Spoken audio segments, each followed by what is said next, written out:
Hello दोस्तों, welcome back to our YouTube channel. तो दोस्तों, मैं हूं सूरज मेहता और मैं हूं आप लोगों का प्लेसमेंट गाइड, जो कि इस चैनल पे आप लोगों को बताता हूं कि बीसीए में आप लोगों को कैसे प्लेसमेंट लेना है और कैसे लोग प्लेसमेंट ले रहे हैं। तो आज के इस पॉडकास्ट में हमारे साथ है हर्ष शर्मा, तो जिन्होंने प्लेसमेंट लिया है टीसीएस से, बीसीए से टीसीएस में प्लेसमेंट लिया है।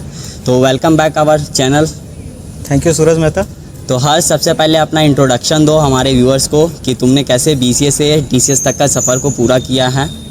सबसे पहले मेरा नाम हर्ष कुमार शर्मा है और मैं हाल ही में ग्रेजुएट किया हूँ डॉक्टर श्यामा प्रसाद मुखर्जी यूनिवर्सिटी से, और मेरा प्लेसमेंट लगा है टीसीएस में, जिसका फुल फॉर्म होता है टाटा कंसल्टेंसी सर्विसेज। तो हर्ष, जो तुमने प्लेसमेंट लिया है टीसीएस में, तो वो ऑन कैंपस था या ऑफ कैंपस था? मेरा जो प्लेसमेंट था वो ऑफ कैंपस प्लेसमेंट था। ये हम लोग साइट से उसका फॉर्म भरे थे, उसके बाद उसका अलग अलग प्रोसेस होता है। जैसे सबसे पहले प्रोसेस होता है उसका स्क्रीनिंग टेस्ट, जो कि एक एप्टीट्यूड राउंड होता है, जिसमें आपको इंग्लिश, रीजनिंग और मैथ्स के क्वेश्चंस रहते हैं। उसको कंप्लीट करने के बाद अगर आपका एप्टीट्यूड क्लियर होता है तो आप इंटरव्यू राउंड के लिए शॉर्टलिस्ट होते हैं। फिर आपका इंटरव्यू होता है, उसके बाद ही आप लोग को फर्दर डिटेल्स आपको मेल पे आता है। हर्ष, तो कुछ अपने प्रिपरेशन के बारे में बताओ कि तुम्हारा स्ट्रेटेजी क्या था, तुमने कैसे प्रिपेयर किया था, कितना टाइम दिया था और कब स्टार्ट किया था अपना बीसीए जर्नी में प्रिपरेशन। जैसे तुम्हारा प्लेसमेंट तो ऑन कैंपस नहीं हुआ है, ऑफ कैंपस हुआ है, तो कॉलेज में तो वैसा प्लेसमेंट का कुछ चलन नहीं होगा, तो तुमने अपने से कब से स्टार्ट किया था और कैसे प्रिपेयर किया था, वो सब हमारे व्यूअर्स को बताओ। तो देखिए, हम लोग का सबसे पहले एक ग्रुप था, व्हाट्सएप ग्रुप, मतलब हम लोग क्लासमेट का ही ग्रुप था, जिसमें हम लोग जिसके पास जो सोर्स रहता था वो हम लोग शेयर कर देते थे, उसी से रिलेटेड सब कोई पढ़ता था। जिसमें हम लोग जितने भी ग्रुप वाले थे सबको हम लोग रीजनिंग का तैयारी किए थे। हम लोग इंडिया बिग से, वो एक आपका गूगल में मिल जाएगा, इंडिया बिग सर्च कीजिएगा तो आपसे मिल जाएगा।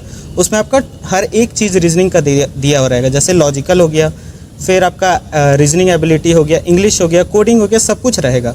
प्लस आपको अगर कुछ चीज़ सीखना है उसमें, तो जैसे अगर आपको मैथ सीखना है तो उसके लिए आप जा सकते हैं। यूट्यूब में एक चैनल है कैंपस मॉन्क, फिर आपका है एक ओनली फॉर स्टडी, उसके थ्रू आप लोग सीख सकते हैं कि कैसे हम लोग क्वेश्चन सॉल्व करेंगे, नया नया तरीका से कैसे सॉल्व करेंगे और जल्दी कैसे हम लोग प्रॉब्लम सॉल्व करें। तो हम लोग का तैयारी करने का स्ट्रेटेजी वही था। हम लोग जो भी हम लोग पास सोर्स रहता था हम लोग ग्रुप में शेयर करते थे, उसके बाद उसी से रिलेटेड सब कोई क्वेश्चन सॉल्व करते। तो अगर किसी को डाउट होता था तो हम लोग अगले दिन कॉलेज आके फिर उसको हम लोग सॉल्व करते थे एक दूसरे के साथ।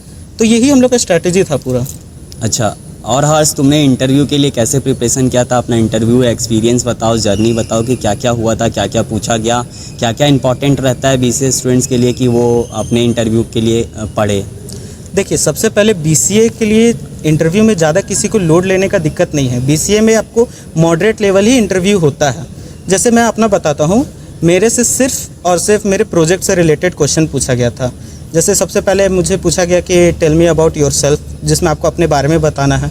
उसके बाद मुझसे डायरेक्ट पूछा गया कि आपने कोई प्रोजेक्ट बनाया है, तो मैंने बताया कि हाँ सर, मैंने प्रोजेक्ट बनाया है। उसके बाद मुझसे सारा प्रोजेक्ट से रिलेटेड क्वेश्चन पूछा गया कि आप क्या प्रोजेक्ट बनाए थे, कैसे बनाए थे, क्या क्या टेक्नोलॉजी यूज़ किए थे, फिर उस प्रोजेक्ट को बनाने का पीछे का मोटिव क्या था, यही सब पूछा गया। अगर आप अपने से प्रोजेक्ट बनाते हैं तो समझिए आपका 80% वहीं पर इंटरव्यू क्लियर रहता है, क्योंकि आपको आइडिया रहेगा कि आप कैसे प्रोजेक्ट बनाए, तो आप उसको वहाँ पर समझा सकते हैं इंटरव्यूअर को कि सर मैंने ये बनाया था, ऐसे बनाया था। हर्ष, तुमने अपना इंटरव्यू एक्सपीरियंस बताया, जैसे कि तुम्हारा इंटरव्यू एक्सपीरियंस में प्रोजेक्ट से रिलेटेड अच्छा से क्वेश्चन तुम्हारे से पूछा गया था, तो क्या उसमें प्रोग्रामिंग रिलेटेड या फिर कोडिंग रिलेटेड क्वेश्चंस थे, और थे तो किस टॉपिक से थे? ऊप्स क्या मैटर करता है इंटरव्यू में, तो वो सब भी कुछ बताओ। जैसे कि मैंने पहले बताया कि सबसे पहले इंटरव्यू हुआ, प्रोजेक्ट से रिलेटेड हुआ। उसके बाद मुझसे पूछा गया कि आप कोई प्रोग्रामिंग लैंग्वेज जानते हैं कि नहीं। तो मेरे रिज्यूमे में जो प्रोग्रामिंग लैंग्वेज मैंने मेंशन किया था उससे रिलेटेड क्वेश्चन किया गया, जिसमें सी लैंग्वेज और C++ में ज़्यादा फोकस किया गया था। उप्स एक ऐसा टॉपिक है जिसमें जो बीसीए के स्टूडेंट हैं वो लोग को फोकस करना बहुत ज़रूरी है उप्स लैंग्वेज में, क्योंकि इंटरव्यूअर उप्स से ही ज़्यादातर क्वेश्चन पूछता है। तो अगर आप उप्स में बेसिक नॉलेज अगर जान रहे हैं तो समझिए कि आपका ओके चांस रहेगा इंटरव्यू में। लेकिन अगर आप अच्छा नॉलेज रखें तो आप कंफर्म समझिए कि आपका इंटरव्यू क्लियर रहेगा। तो उप्स इम्पॉर्टेंट है बीसीए स्टूडेंट्स के लिए। और कोडिंग से रिलेटेड आपसे कुछ क्वेश्चंस बनवाए गए थे या फिर कोडिंग से पूछा गया था? नहीं, कोडिंग से रिलेटेड क्वेश्चन तो वैसा मुझे बनाने के लिए नहीं दिया गया, लेकिन मेरे साथ मेरे फ्रेंड्स गए थे तो उनको दिया गया था कि कुछ क्वेश्चन बनाने, जैसे फिबोनाची सीरीज़ हो गया, पैलिंड्रोम नंबर हो गया, ये सब उनको बोला गया कि आप उनके सामने बना के दिखाएं। तो वो सब बनाया गया था। मुझसे सिर्फ मेरे रेज्यूमे से रिलेटेड क्वेश्चन पूछा गया था। पूरा जो इंटरव्यू का सिलेबस होता है वो बेसिकली रेज्यूमे के बेस पे होता है। पूरा जो इंटरव्यू होगा, जैसा आप रेज्यूमे तैयार करेंगे उसी से रिलेटेड आपका इंटरव्यू आगे बढ़ते जाएगा। हर्ष, तुम्हारा काफ़ी अच्छा एक्सपीरियंस रहा है, इंटरव्यू एक्सपीरियंस तुम्हारा सुना मैंने तो काफ़ी अच्छा था।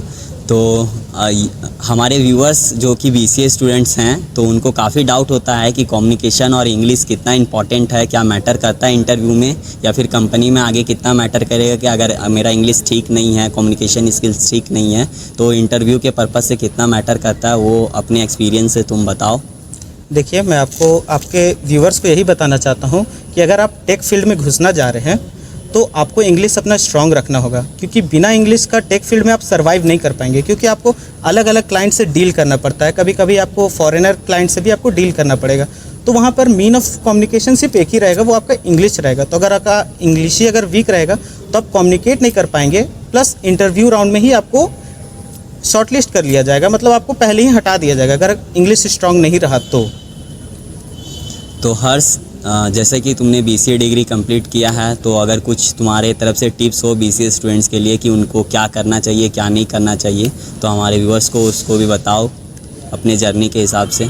देखिए, सबसे पहले जितने भी आपके व्यूअर्स हैं उनको मैं एक ही राय दूंगा कि आप एक अपना ग्रुप बना लीजिए, फ्रेंड सर्कल, जिसमें सारे टाइप के फ्रेंड्स हों, जिससे कि आपको एक नॉलेज मिलता है। जैसे अगर पढ़ाने वाले स्टूडेंट होंगे तो उनसे आपको एजुकेशन मिलेगा, कैसे कोई भी प्रॉब्लम सॉल्व किया जाता है नया नया तरीक़ा से।